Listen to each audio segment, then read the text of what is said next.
The YSI, the Young Scholars Initiative, was a general attempt to try to figure out ways to help graduate students who want to become new economic thinkers. My name is Hanna Liebmann, I'm 25 and I'm a student of economics in Berlin. All right, so I'm Falk Marcellus. I'm 26 years old. I study for a PhD in economics at the Humboldt University in Berlin.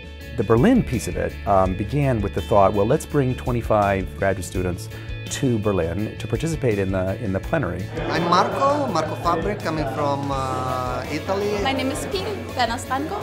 I'm Danish. We wound up getting 563 applications, which was a little more than we were anticipating. My name is Ariel Joseph. I'm actually 28 and I study at the University of Applied Sciences, Berlin. My name is André Presse. I'm 37 and I'm studying at the Karlsruhe University. So I said, if you could give me a video feed, a live video feed of the conference, we could create a parallel thing in the hotel next door, and we could just open it to all of these students, and there'll be an alternate program for them. The youthful group we call the Young Scholars Initiative Commons.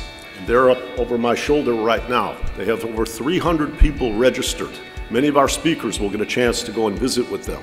We invited irresponsible action of private actors, banks, but also investors. Not only the big one, but behind that also the many small ones. But today we're actually going to really go into the nuts and bolts of economic thinking. We have Gerd Gigerenzer, we have Kai Conrad, we have James Heckman, a Nobel Prize winner. A whole series of discussions are not traditionally part of economics, but actually help us understand a lot of economic phenomena. It would be nice to see some more clear ideas of what the alternatives are. What is the new economic thinking? We've now criticized the old, but what is the new?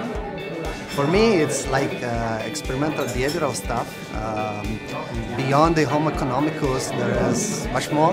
One of the things that I'm quite sort of passionate about is trying to improve the public understanding of economics. It is very important to re-emphasize social and political aspects of economics. At the conference I've seen some new economic thinking. I've seen that people aren't rational or consistent in the way that we think they are. So you have medical doctors who analyze brain patterns and try to find out in what way people make decisions. Living creatures have been making decisions for all of biological evolution. This is something that nature has been doing quite naturally for a very long time. I think the most pressing issues incorporating those ideas that were not thought of as purely economic ideas but have an impact on economics into our curriculum. I was really looking forward to seeing Stiglitz today, and I was really happy to actually ask my question.